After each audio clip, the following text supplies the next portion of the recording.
तपाईँलाई फेरि मेरो छोटो मिठो ब्लगमा है।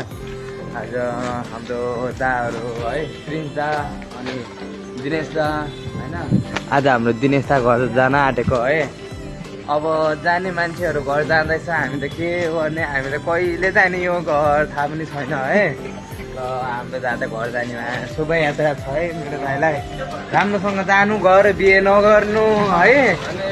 नजानु सक्ने त होइन कि मैले 2050 सालको वेट गरेर 2050 जब आउँछ त्यतिको बिहे गरे पनि बुढी तपाईँ राख्नु खाली चाहिँ यता जुन भाइलाई है।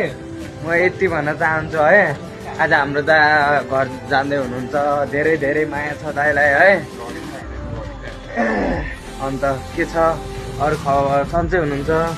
अब यहाँनिर फेरि पानीको ताल हेर्नु न, हाम्रो घर जाने मान्छेलाई यस्तो कुवाहरू देख्यो भने त साह्रो रिस उठ्दैन त है। तर के गर्नु, केही छैन गाई। अहिलेको लागि यति नै, मिलौँला फेरि 3-4 महिनापछि। Okay by guys.